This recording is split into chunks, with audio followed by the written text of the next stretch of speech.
Good evening, parents, students, and faculty, and welcome to the first Ravenwood High School Diversity Panel.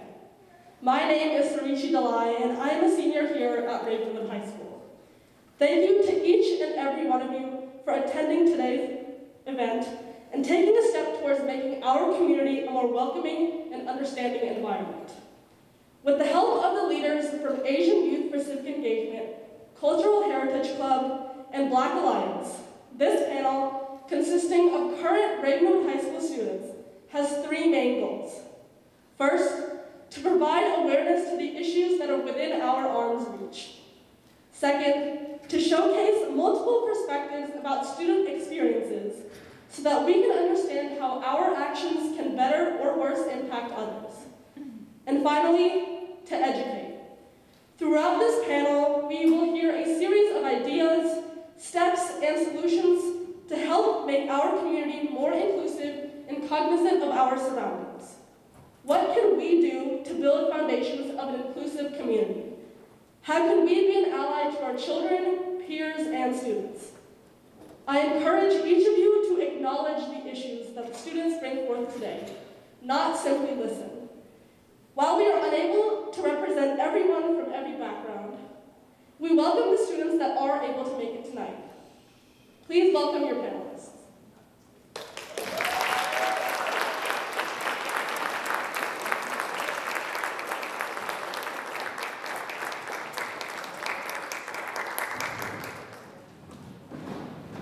And now, to hand it over to tonight's moderator, please welcome Dr. Mason.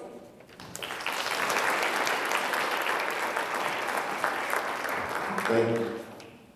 Good evening, everyone. I got me sitting in this grandpa chair. So yeah, my name is Reggie Mason, and this is my 16th, I'm finishing up my 16th year as an assistant principal here at Ravenwood, and some of my current responsibilities include working with the freshman class.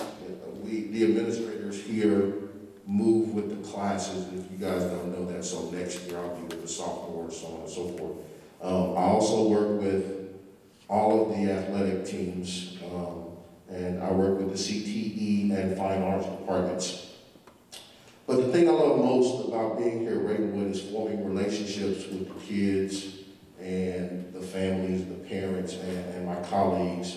And it's kind of like some days I feel like I come to work, but some days it feels like I'm just coming up here and hanging out with my folks, you know what I mean? So I solve a few issues throughout the day, so it's a great place to be.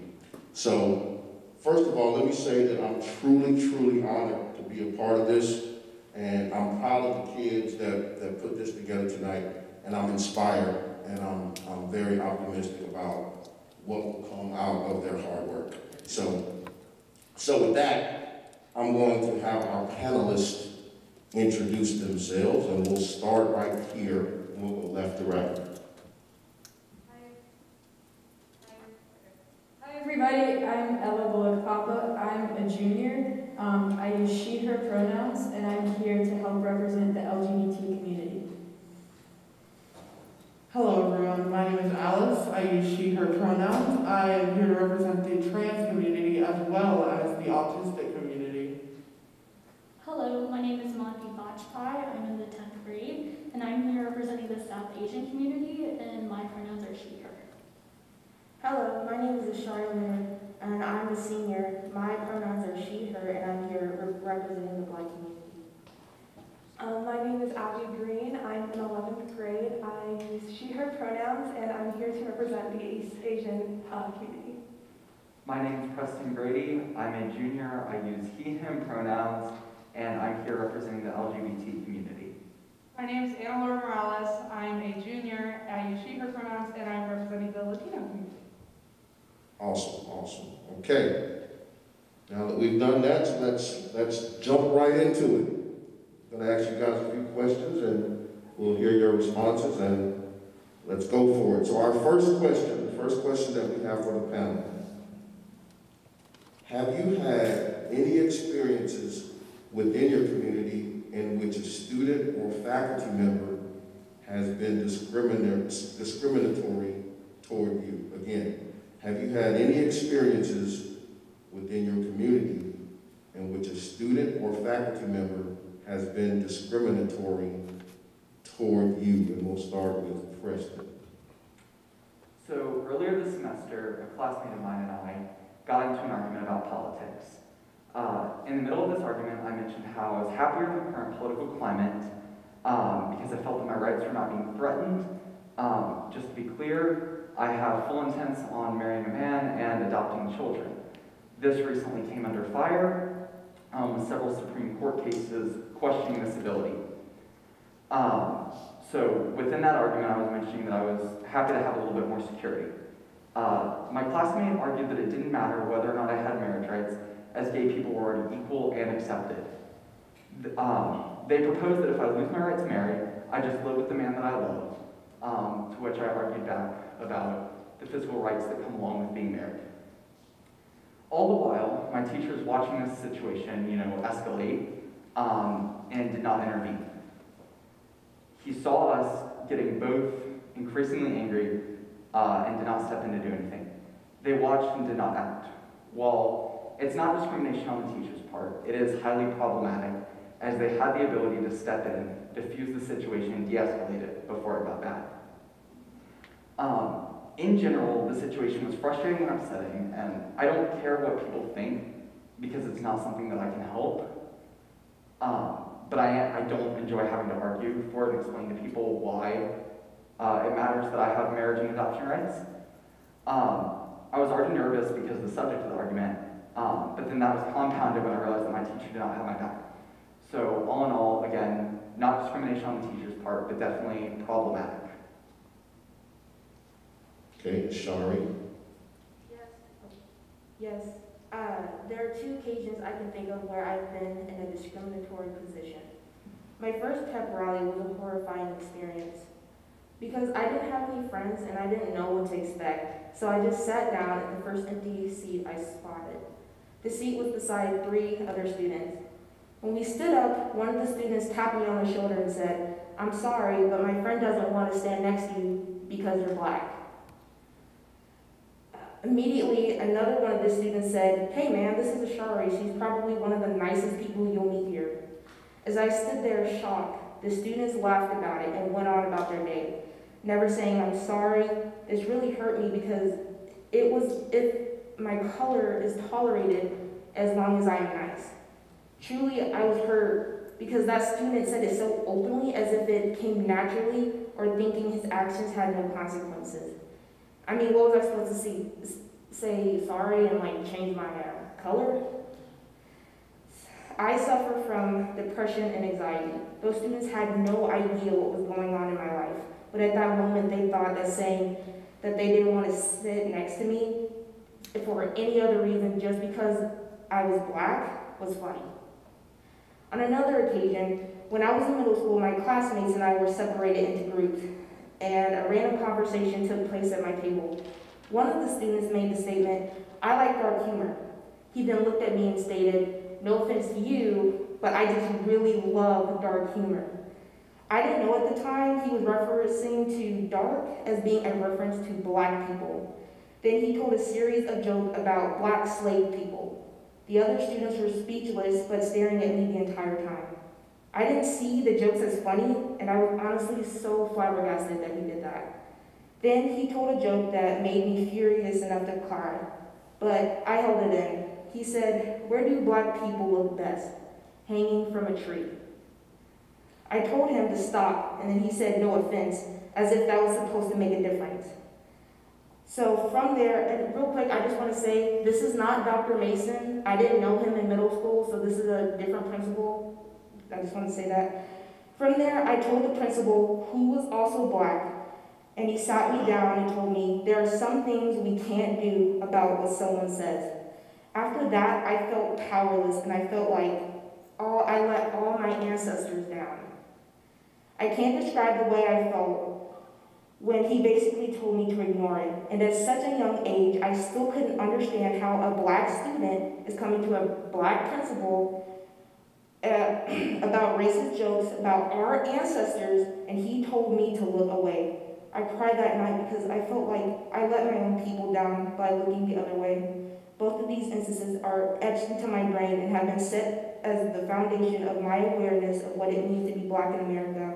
It was at this point that I realized most people, all races, turn the other cheek and do not deal with discrimination and privilege in this country in order to see permanent change.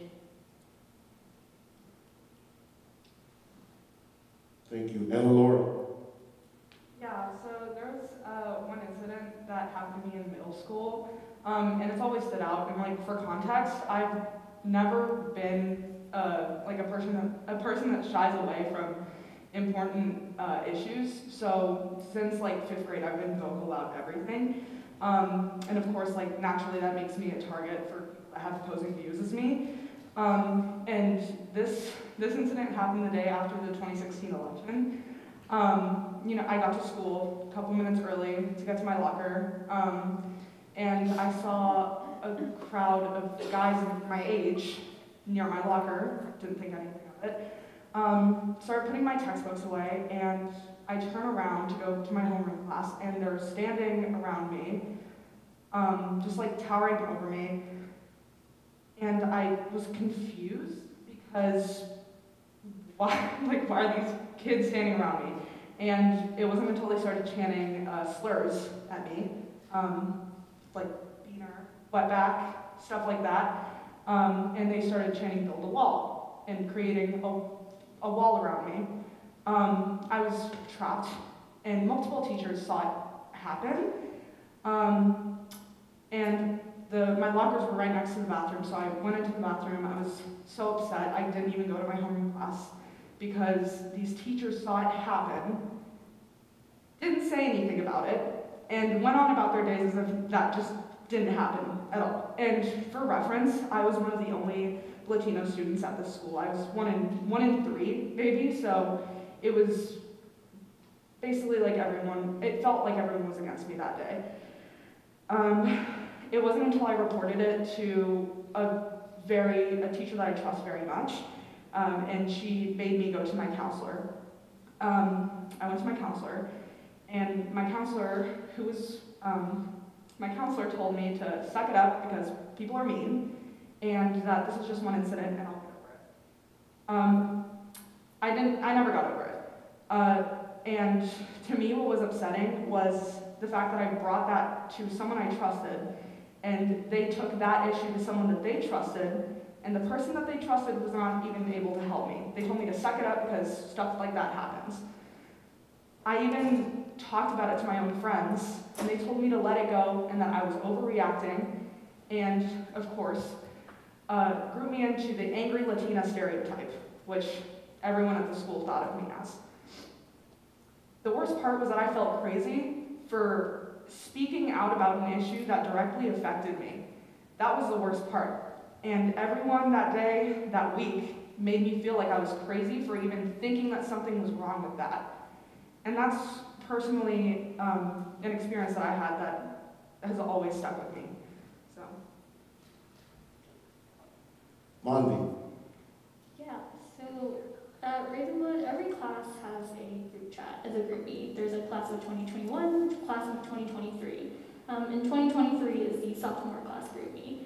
And in this class groupie, this has been going on for quite a while since it ever started, since we were freshmen, and has continued till this day, this very day, right here. Every time a club will post about what's going on, like there's a fundraiser coming up for like Cultural Heritage or Black Alliance, there's a group of kids that will specifically say racial slurs or homophobic slurs, and will make a class group chat where you're going to share community fundraisers, and they will change it to talk about politics or race or like anything that pertains to minority groups. And specifically, if someone from the Black Alliance will post about, hey, we have a club meeting coming up, these group of people will start putting racial slurs underneath it, and will turn like a simple announcement into a talk about racism and a talk about minorities and a talk about how Asian people or immigrants shouldn't be here. And this is a class group chat that every class has. Specifically, One time I don't even know how this came about, but they were talking about Indian kids specifically. And they were talking about how Indian kids smell different, and they were talking about how their names are hard to pronounce, and how it's funny that when a sub says our name wrong and we don't correct them because we're just so used to it that what's the point at this point? You know, and they think it's funny, and they talk about that in a public group chat. And it's turned into something that all of the Asian kids have basically left the group chat because it's horrifying. It makes you feel like you're valued less because you're not even saying anything, and they just call you out in this group chat for absolutely no reason. You won't even type anything, and they'll just call you out by name and make fun of you. And it's a specific group of people. And the worst part of all of it probably is that not a single person in a sophomore class has probably told the administration about this because everyone's too scared. Because if you tell the administration, then that group of people is going to bully you and make you feel like you're worth nothing in this school. And then what's going to be the backlash then? It's going to be even worse. So it's a continuous cycle where we all feel like we're not valued to anything. And it happens till this day, right now. That group chat exists, and no one will say anything about it. Everyone just leaves, and it's not a solution. And we're stuck in this cycle of hatred and racism and feeling like you're worth nothing in a simple class group chat. Let me just interject something real quick. Tell, we need to know, okay? Just let us know. All right, we'll move to the next person. Alice. So I have 3 stories. The first one is in one of my classes, a group of people were making fun of me and laughing at me for being autistic. And it just, for like stimming and doing things I can't really control. And it just made me feel bad about myself because I can't control that. And yeah, someone else reported that to the teacher, and they got let off with a warning. Another one, and I think this one's the most egregious one, was goes back to what she said about the class of 2023 group chat. One of my friends invited me to it, and immediately I was harassed with transphobic slurs, and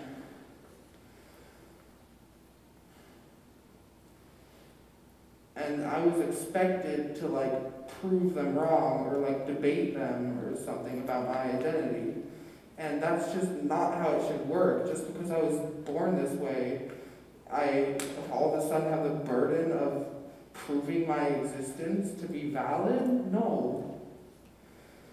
And the third one, I've been a little bit reluctant to share because I'll admit I didn't handle this one the best.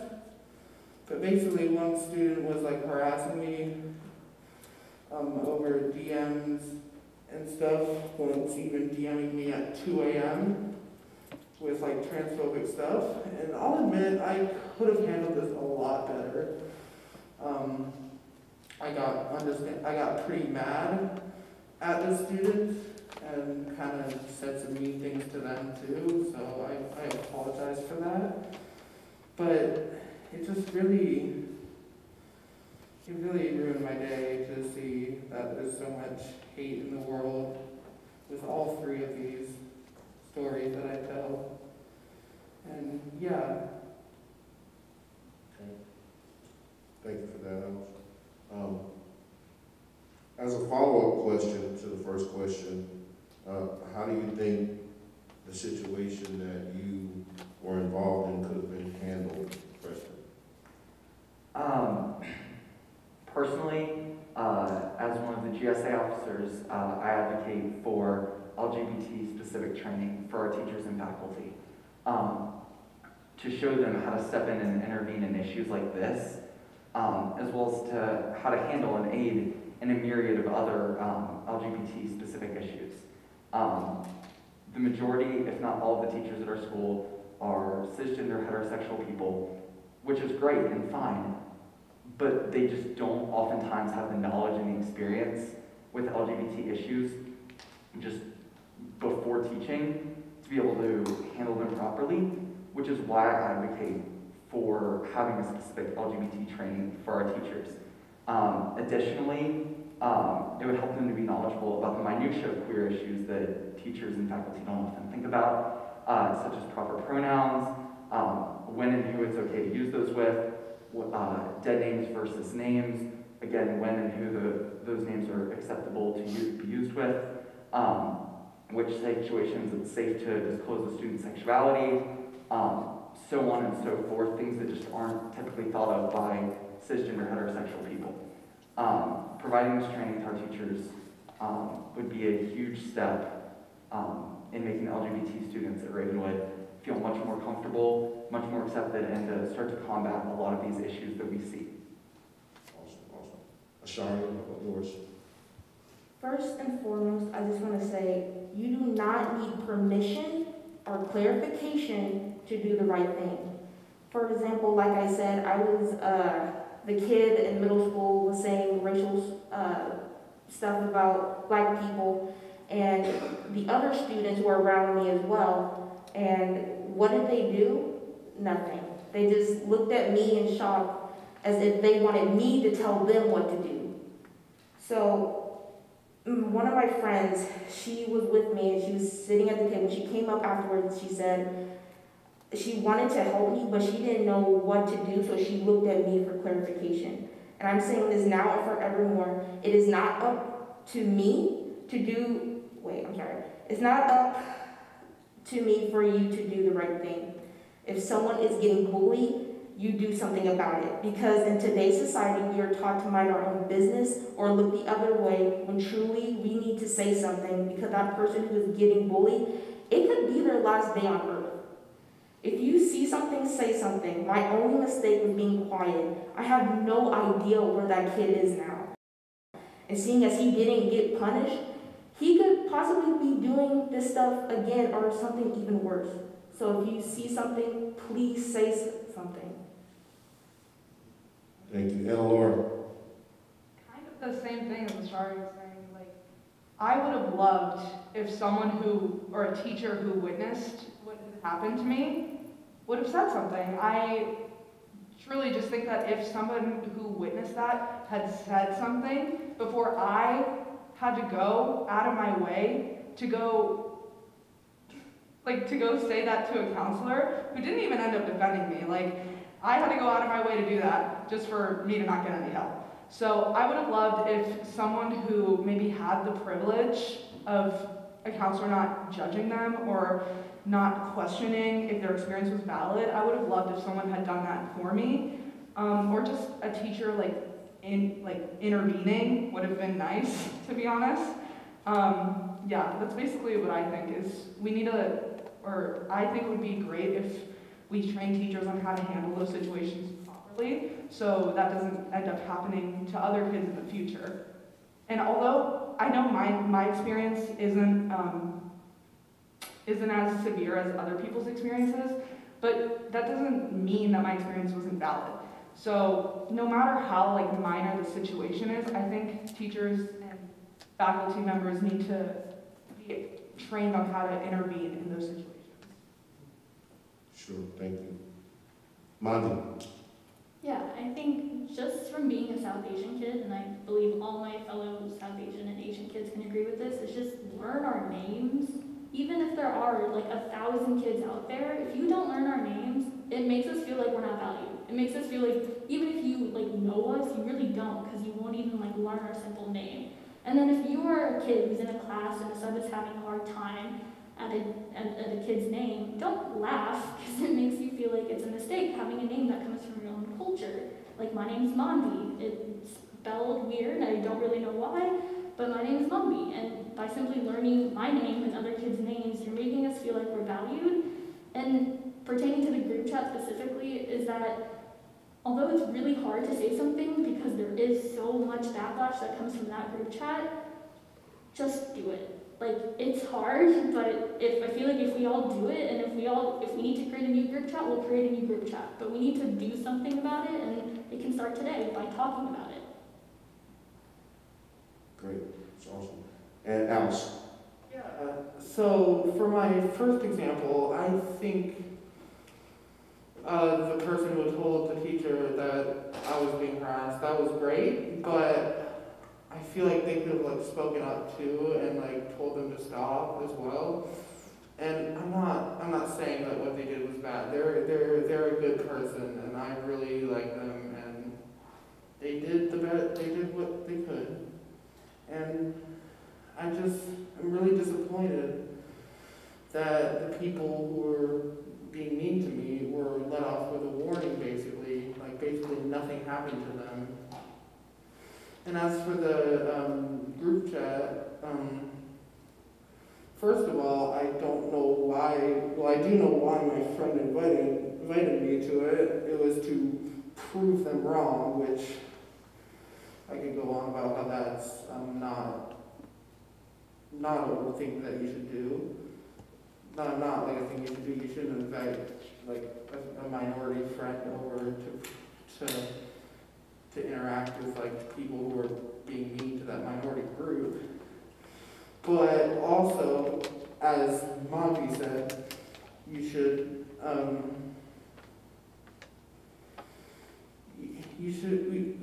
reported the group, and something should have been done, definitely.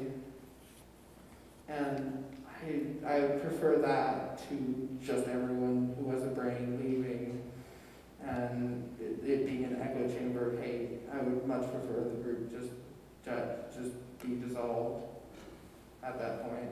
So, yeah. Okay, thank you. Let's move on to our next question for the panel. Have you ever felt like you have had to suppress your own culture/identity in order to fit in? Again, have you ever felt like you have had to suppress your own culture/identity in order to fit in? And Abby. As a biracial individual, I am half white and half Korean, for anybody who doesn't know. I feel like I tend to kind of like separate myself into two completely different people, like my Asian self and then my Asian self, and then I'll like attribute my personality to different spheres of my life almost, if that makes sense. Like for my academics, I'll say, oh, that's just like my Asian side, because I'm good at math, it's because I'm Asian. Or if I excel in music, it's because of my white side, because quite frankly, I don't see any like Asian musicians, it's usually just white musicians. And I think that these like spheres, the way that I divide myself is really dependent upon these social stereotypes that are like reinforced in American society. But I've kind of realized that over the years, it's taken me a while to kind of register this, but there's nothing harder for me than trying to attribute my personal or my physical features to one of my sides. We hear about like double standards all the time, but being biracial is quite literally doubling standards and stacking them on top of each other, specifically because the culture of Korea and of like Western culture is so different in the context of beauty standards.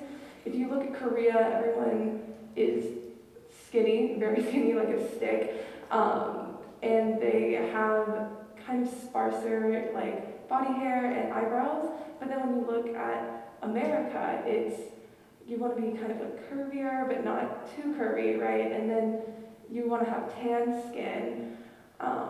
And the overlap between these two is kind of the blemish-free skin between like perfect bodies. For me, that's been really hard to attain, kind of, and because I have birthmark covering my entire body, I freckle really easily, and I have all like regular acne that any teenager has. I remember that I started wearing makeup to cover the birthmark on my face in late 6th grade because I couldn't stand like having something that no one else had. Obviously people have birthmark, but just there's nothing like the kind of birthmark that I have that I've seen.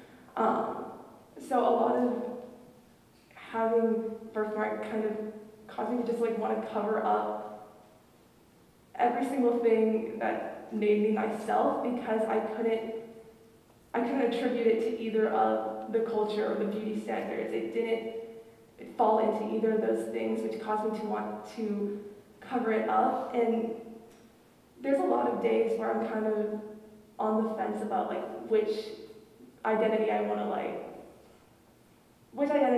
people to see. There'll be some days where I wear tighter clothing because I want people to see the like shape that I have to my body, which attributes to the Western side. Or there's days where I'll just wear all bounty clothing because I don't want people to see that, which because I want to represent my Asian side.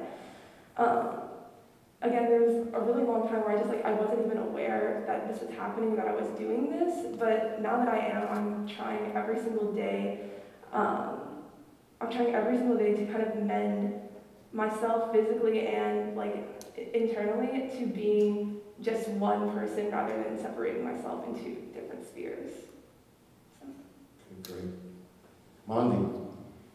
Yeah, so as I stated before, I am South Asian, so I'm Indian. And all my life, I've always tried to avoid being too Indian, is what I would say. It's the best type of phrase I can come up with.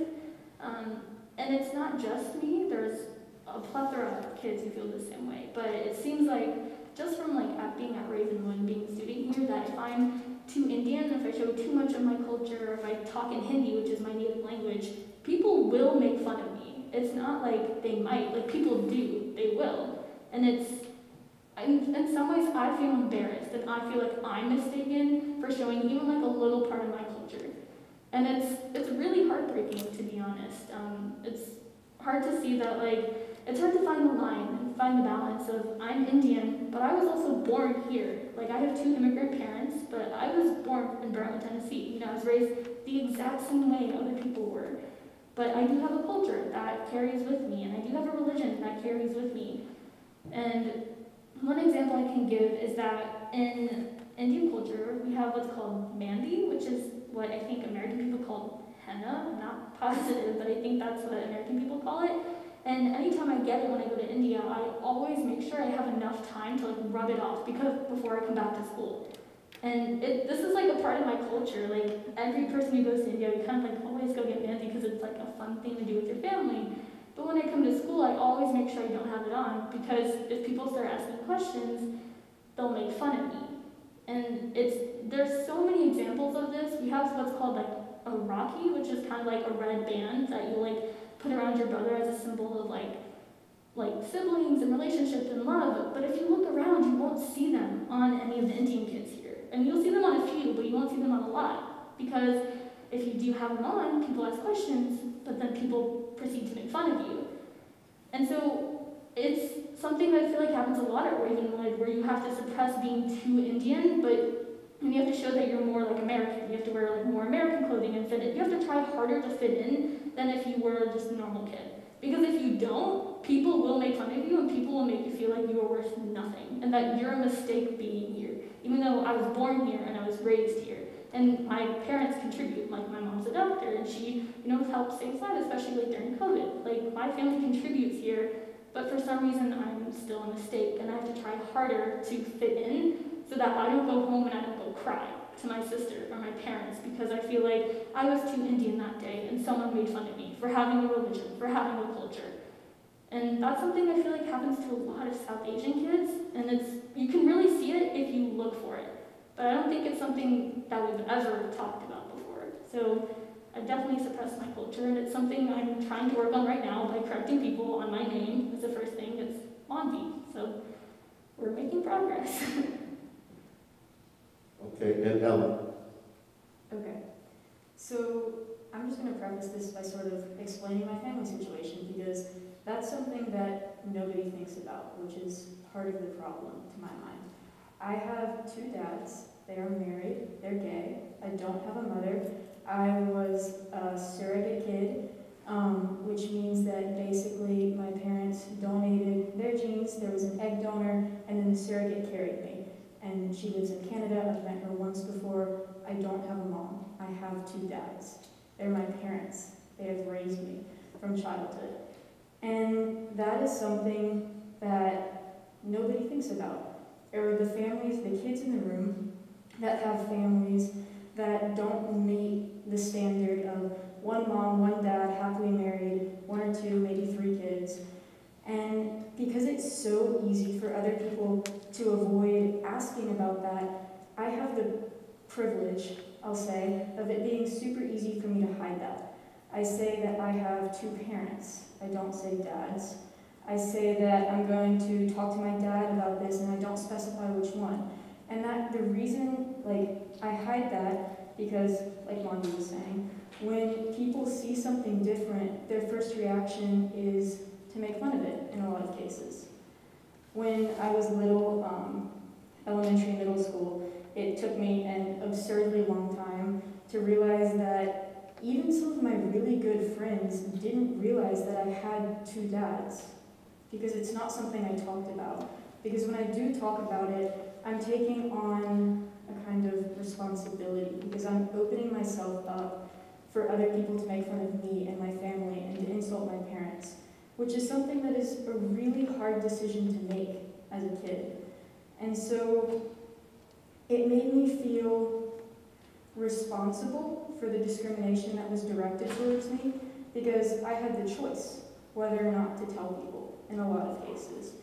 And so that almost creates a sense of guilt for being the child of 2 dads, or for being gay, which I'm also gay. And so it creates this guilt and this responsibility just for telling people what you are, because they don't assume that. They assume something else. And so it's really easy to suppress your identity, and I do it as well because it keeps me from having the responsibility of guilt. Thank you for that, Ellen. The next question. How have the current events with Black Lives Matter, Stop Asian Hate, etc., affected your day-to-day life? Again, how have the current events with Black Lives Matter, Stop Asian Hate, etc., affected your day-to-day life? Abby.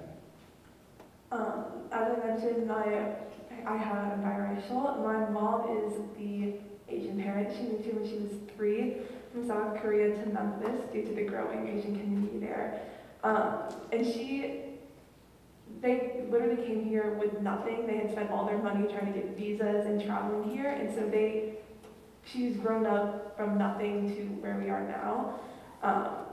So she really is one of the strongest people that I know, and she does everything for my family, truly just everything. And a lot of that comes from the fact that she worked from home prior to the COVID-19 wave. This meant, though, that she still had to go to her office, which was located in New York. Obviously, that had stopped because of COVID, but with the vaccines and everything coming out, she went back in February. She always loved the city. I went there with her when I in sophomore year, fall break sophomore year, because she loved it so much. She always loved it because she felt like she was safe. She always felt like she was safe in the city because there was always somebody around to see what was happening, and she felt like nothing could go wrong if there was someone there. Currently, there's obviously been a rise in hate crimes toward the Asian American populations due to COVID-19. My mom is 100% Asian, and she's going to the largest cities in the world. Needless to say, it's really terrifying for both her and our family whenever she goes, because we don't know what's going to happen. And that's from her saying that she feels safe there. She loves the city because she feels safe there. When she went back for the first time in February, she came home and said that she had never felt New York like she felt New York that past time. She said that she had to go walk a block from the restaurant that her coworkers and her were eating at to her hotel, and that she had to be escorted by 3 of her white counterparts because she just didn't know what it was like in New York.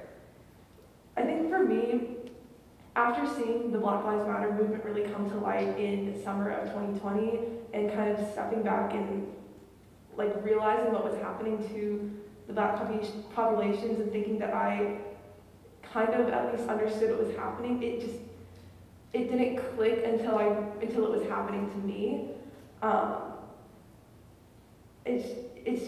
I didn't realize like what actual danger was until I was scared of it.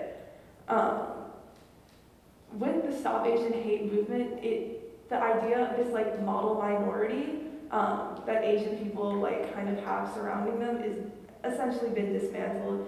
Being terrified every time my mom gets on a plane to New York has helped me to understand that fear, no matter where it comes from, is the same for every single minority. Like, obviously you can't equate the systematic racism that Black people feel to the linguistic barrier that Asian Americans have, but the main thing is that it shouldn't be a goal to see who's the most suppressed. When we have the Black Lives Matter movement, we have the Stop Asian Hate movement, we can't be constantly comparing the two to see which minority is the most suppressed. We just have to understand that everything is affecting every single minority, even if it's not from the same source. And I just think that no matter how much like we think that we understand the struggle, you're not going to understand it until you're truly the one that's living through it. And I think that's really hard for a lot of allies to understand. And I think that everyone kind of just needs to like take a step back and understand that you won't understand it until you're experiencing it. Very good. Okay. Next question for the panel. Have you had any experiences where common stereotypes surrounding your race or cultural background have hurt you or made you feel uncomfortable? I'll read it again. Have you had any experiences where common stereotypes surrounding your race or cultural background have hurt you or made you feel uncomfortable? Ashara. Yes, I have been asked multiple times throughout my life if things could be placed in my hair to see if it would stay in place. Now you're probably wondering what's the big deal. Well, the big deal is that the lack of knowledge on our hair plays a much bigger role. To make this short, African American women's hair have been negatively compared to beauty standards for centuries. Our hair is linked to our culture and life experience. Some of you may not know this, but African Americans who are seen wearing afros, it's a symbol of Black pride and rooted in the Black Power movement. So, sorry, this story is a bit personal, but imagine little old me. So I was taught this at a young age. So imagine little old me with my little afro, confidently going into the classroom one day, and a student says, "Hey, look at her hair. Let's go put stuff in it." And I say, "No, you cannot." Ignores me, puts it in and it holds. So he starts laughing, and he's like, "Hey everyone, look." So guess what they all decide to do? Pick up stuff and try to put it in my hair. They start tugging on it, they start feeling it, feel the afro, tug this, tug that. And in my eyes, I felt so embarrassed and insecure. And I don't know if some of you may know me, but I rarely wear my afro now. So it really did affect me a lot. So I stopped wearing my afro again, and I just, sometimes when I go home, I think to myself, who are you? Because my afro, it meant so much to me when I was younger, and all that unneeded attention drew up so much insecure that I don't feel comfortable wearing my afro anywhere. Because I feel like people will come up, try to put stuff in it, or make fun of it, say I look like a boy. I've been called that before. Some people have even said, where I tried wearing my afro one day, a friend of mine came up to me and she said, "I like you better in straight hair." So it affected me a lot, and I'm very insecure about my afro. Another misconception about our culture is we are always seen as aggressive or angry. Our skin color should not come off to others as intimidating, because truly we're just people. people who just want to be treated equally and seen no higher or lower than the person sitting next to us. Thank you, sorry. Eleanor. Yeah, so I have like 3 different, I'll just try and make them like together anyways. So in elementary school, my mom is probably like my biggest cheerleader. She comes to every event, every single, like no matter how small it is or how big it is, she'll always be there. This one actually does get me like a little emotional. My mom's first language isn't English. Mine wasn't either, but I learned it at such a young age that I was able to become very fluent very quickly. I learned English and Spanish at the same time. And my mom, no matter what event she'd come to, would always talk to me in Spanish, because that's her first language. And the kids around me, when she would leave, would ask me where I'm from. But it's the way they said it. Like, the way they said it was derogatory. It felt insulting. And I was embarrassed. I was embarrassed that I had immigrant parents all throughout elementary school. All around, like, elementary to middle school. Then, I was probably around 11 or 12 years old when I first heard a slur directed at me. And I was confused because I'm 11 years old. I don't know what slurs are. And I didn't know what it meant, but I knew that the way that he said it, it was bad. And it felt like I had gotten stabbed. Like, just the way that he said it, like, just hurt me, like, so badly. He was laughing with his friends. And from then on out, I didn't feel comfortable sharing my identity at school. I didn't feel comfortable. And this kind of, like, that, like, not feeling comfortable, like, expressing myself just is so not me. Like, I'm very loud. I love talking to people, and having to, like, hide that was embarrassing. And my parents would ask me, like, are you embarrassed of me? And I never said yes because I didn't want to admit it. But I had trained myself to be embarrassed of my parents' accents. And that's so hurtful. Like, saying that now, like, just, I can't. Anyways, there was another instance where, although, like, this one wasn't on purpose, still, like, the stereotype around it is what hurt me. This one student, like, heard me on the phone talking to my mom, because again, I'm always talking to her. And I got off the phone and they were like, oh, you speak Spanish, it's so cool. I was like, yeah, I do speak Spanish. They're like, are your parents, like, immigrants? I was like, yeah, like, we're immigrants. Like, I was born in Mexico, I moved here when I was young. And they were like, oh, okay, do they work in yard work? Yard work? Are they yard workers? And I was like, no. I mean, no. Like, my dad's a finance director. They're like, oh, that's weird. I don't know. I didn't know about that. And I was like, did you just assume that because did you just assume that because I'm Mexican, like, my parents are yard workers? And they were like, no, it's just a thought. I was like, okay.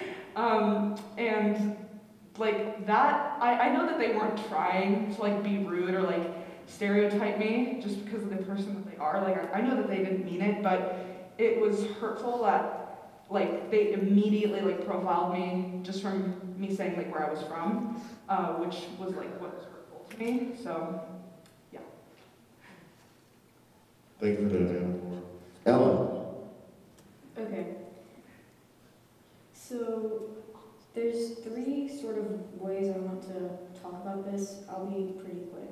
But the first way is just, I just want to say this on the top. Even if a stereotype is true for a specific person, that doesn't make it any less hurtful. Because what you're doing is you're not taking the time to get to know them or their situation, and you're just assuming that something is true about them. Whether or not it is true is almost irrelevant.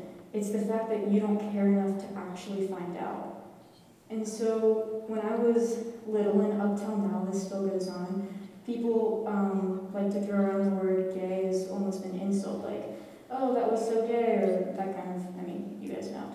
And that's hurtful because it's playing into stereotypes of, like, maybe a gay guy being stereotypically worse at sports or more into theater, to just throw some more stereotypes around.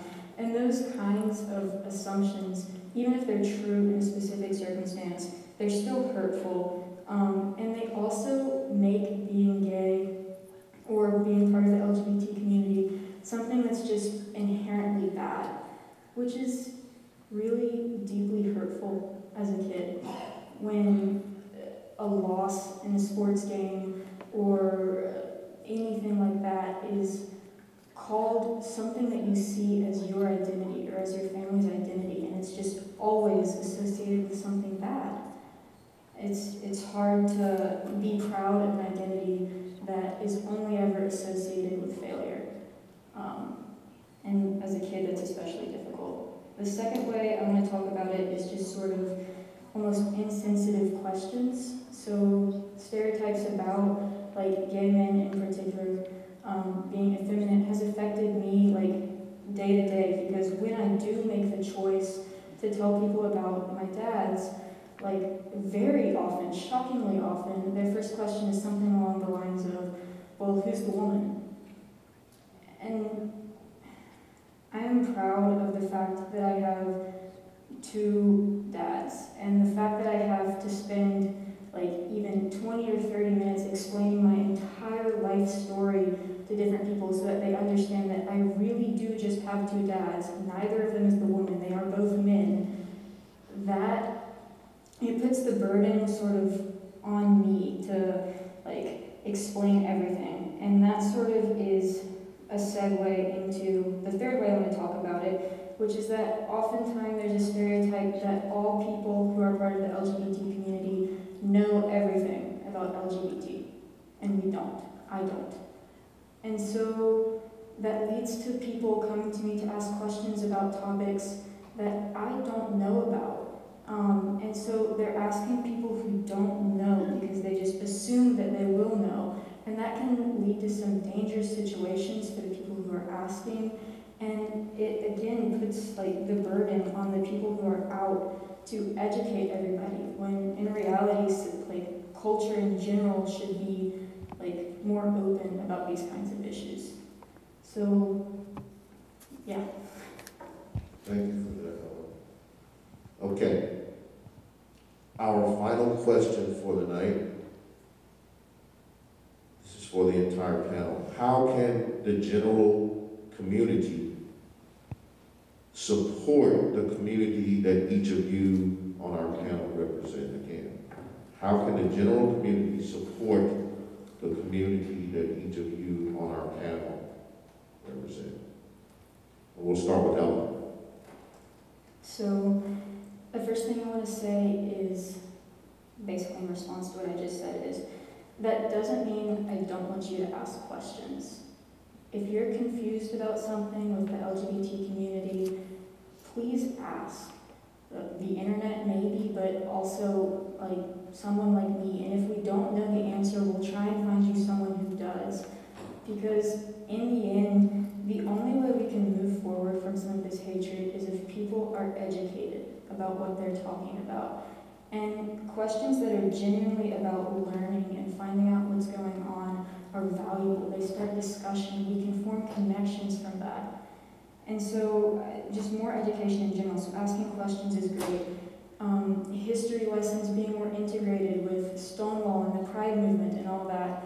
Kids shouldn't be graduating high school and having zero comprehension of how different Pride movements or other movements, like, had an impact on society or where those came from.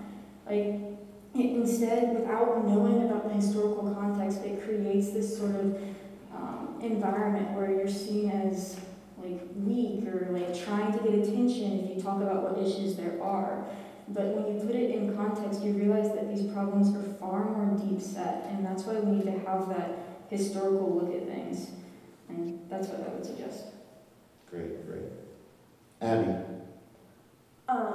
Kind kind of going back to what I said in my first response, I think that a lot of the times racism or discriminatory remarks made toward me are microaggressions. And I think just in the general community, just thinking about what you're going to say before you say it, specifically if you're making a joke about a community, sometimes they're not hurtful, but a lot of times they are. And I think that just thinking about what you're going to say before you say it really can make a difference. I'm going to kind of go into something, but like one microaggression that I had toward me back in like 7th grade was when BTS was getting very popular. There were several classmates that would come up to me and say, I'm more Korean than you because I listen to this music and you don't. So it's just, I know that we're like 12-year-olds, we didn't know what those were, but that's always stuck with me, and I think that if they had just thought about it before they said it, before saying that they were more Korean than me, with me already having like issues with connecting to my culture, I think that just thinking about what you say before you say it can help a lot to aid the situation. Great. Monty. Yeah, so I've said this probably 3 times now, but learning someone's name makes a very, very big impact on our lives, especially if they're from the Asian community, because majority of teachers won't try, and majority of substitutes also won't try, so by learning our names, you're making a difference, you're trying. And I would also say that, you know, if I go to a supermarket with my mom who has an accent, or my dad, like, don't talk to me, talk to my mom. My mom speaks English, and my mom works here on a daily life. Like, you don't need to change who you're talking to or change the way you talk to someone just because they have an accent. They will ask you to slow down if they need you to, but treat people the same way. And that's the biggest piece of thing that I want from my community, is treat my mom like you would treat anyone else. Okay. Ashari. As the Black community, some of our main concerns is that we just want to be heard, understood, and treated fairly. We are tired of repeating ourselves because that's basically what we've been doing since slavery. It would be nice if the school community could stop having racial biases just because we are people of different colors and cultures. When we say Black Lives Matter, we don't want you to just wear the shirt or the button or mask or put your fists into the air, because anyone can do that. We need you to listen to what we are saying and to stand by us, because let's be honest, we can't make these changes by ourselves. If we could, it would have been done already. But the reality is that we need your help standing with us so that we can finally stop living in fear and come closer to making this world a better place. Constant communication is key. Okay, thank you. Sorry, Alice. Okay, yeah, there's a lot I have to say. So first of all, please educate yourself, learn, do your best to like ask questions to people if they're open to it, of course. If they know, what else do I want to say? Yes, what Ami said about names not only applies to like Asian people or other minorities, it also applies to trans people as well. If you put in effort to learn our new names, then it goes a long way. And one way you can do this is actually think about us as the gender that we want to identify as, or that we identify as. That'll really help you remember our names, and that's also like what we want, basically. What else? Another thing is, I just think listening to us, like, just, you don't have to, like, take everything we say as, like, gospel, but, like, just listen to what we say and try to, like, think about it. The goal of this panel is for you all to have learned something. If you have learned nothing through this panel, then something's wrong. And there's a lot of improvements that we as a community can make here at Ravenwood and around the world.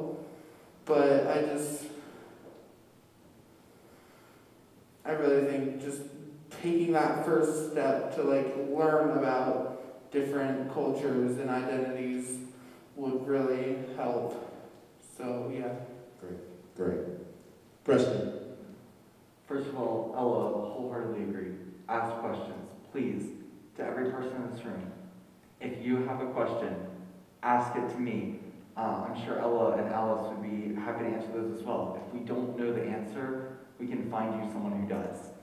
More than that, please acknowledge that queer people are human beings too. Anytime, whether intentional or not, that you play into a queer stereotype, positive, negative, before you say anything about queer people in general, please know that there's a real, breathing human being on the other side of that comment that is affecting, and that comment, even if not made directly to a queer person, can affect them because it changes someone else's opinion that can change someone else's opinion that eventually will reach a queer person. So please know, when you speak positive, negative about the queer community in general, that there is a human being on the other side of that comment.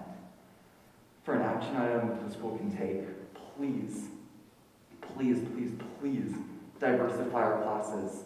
Not just Stonewall and history class for one day. Not just Marsha P. Johnson when we talk about Stonewall. Let's talk about Bayard Rustin in history class. Let's talk about Alan Turing in science class. Let's talk about Allen Ginsberg in English and read some of his poems. Let's talk about these people that were crucial throughout our history, throughout the world's history, throughout queer history. The difference that makes to queer students, so that they, to see people that are like you represented in our curriculum, to see people that are recommended, or that are representative of who you are, is huge. Mental health is such a big issue among, all teenagers, but especially LGBT teenagers. Just to see representation where there currently is minimal is huge. Some of the teachers at Ravenwood right now are doing a fantastic job of this. I have seen more representation in the classroom this year than I ever have in 10 previous years of school. But that's not enough. We need more. We need accurate representation. So, Thank you so much for that. Anna Laura. Yeah, so I'm the last person to speak, so yeah, what everyone has said so far. Honestly, like, people educating themselves on topics like cultural topics. Do you know how much it means when someone understands or knows something about my culture and like talks to me about it? Like, that's so cool. I love that. So having people educate themselves can go a really long way, especially for teachers. Can I like shout out someone right now? For sure. Shout out Miss Zeilman. I love Miss Zeilman. She does such a good job of like, oh, but you're here? Hi! Oh my gosh, okay. But like, shout out Miss Zeilman, my English teacher. She does such a good job of including like cultural stuff, and just, even if it's not in the curriculum, like, she'll go into it, and I absolutely love that. Like, it's not even there, and like, there's some teachers that will really like go the extra mile to include that stuff, and I think that's so important, because it's not just like, a lot of our textbooks are like whitewashed. A lot of our textbooks are whitewashed. They don't go into, they don't go into history as deep as it should be, and I love it when teachers go the extra mile and really like have their students learn about it. I think that's so cool. And like Preston said, like, I've seen so much like cultural diversity this year, and I've never seen this much ever, and that's so cool. So just having people educate themselves, and I think teachers, some teachers are doing a fantastic job, but more of it, please. Great. Yeah. Amazing. So, let me just say this. I've been in education for 25 years now, and I'm just going to say that hands down, this is one of the most powerful experiences I've had since I've been in education. I've learned so much. And let me also say that I'm completely blown away by you guys. I really, really appreciate your transparency, and I appreciate your willingness to be open and educate us on your perspectives. It's amazing. So,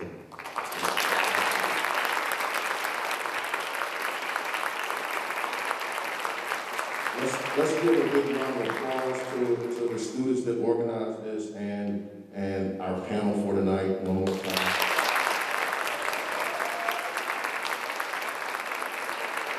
Also, a big round of applause for our faculty sponsors, Ms. Chelsea Kite, Ms. Brianna Bjerke, and Ms. Allison Ames. So,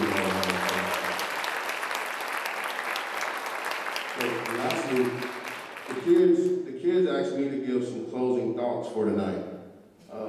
So being an African American, I have some very similar experiences as our students on the panel.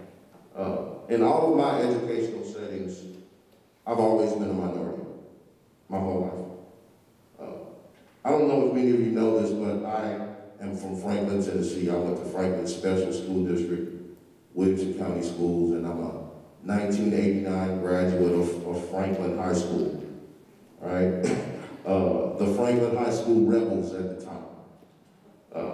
In 1989, the school was not very diverse at all.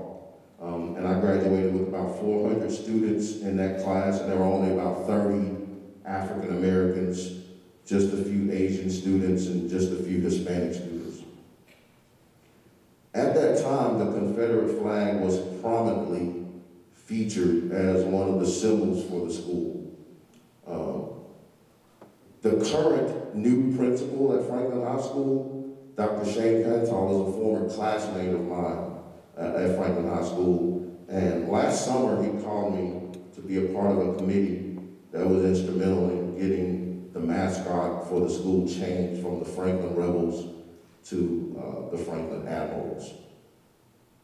And honestly, when I attended Franklin High School, I was always felt some type of way or offended by seeing the Confederate flag being flown at our football games and other activities. But as a teenager at the time, I didn't really know how to express that or how to affect change. So that is one of the reasons why I'm so proud of these young people up here tonight. They have the desire to educate our community on these issues and fight for change. So I encourage you all to embrace diversity here in our community and at Ravenwood. I feel like this is the type of event where the rubber actually meets the road, where we really start to gain some traction towards becoming, accepting members of society. And at the end of the day, all we need is peace, understanding, equality, and some love.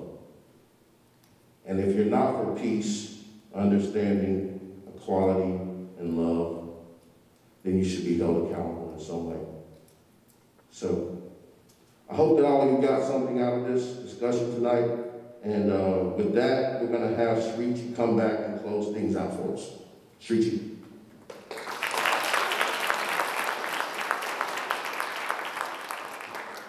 Thank you, Dr. Mason, for being our moderator and supporting us, as always. As we conclude the night, we hope that each of you recognize the large impact that small words and actions can have.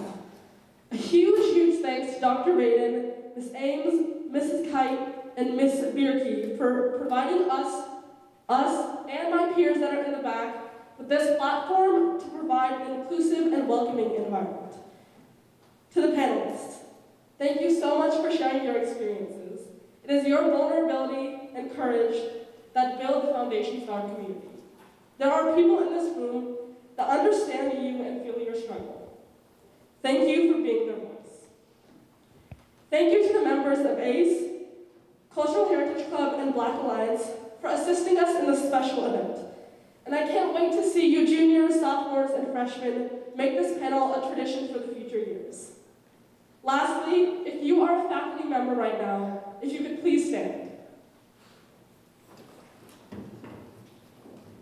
We students thank you from the bottom of our hearts for making our school and second home a place for us to be more inclusive, welcoming, and loved. It is the people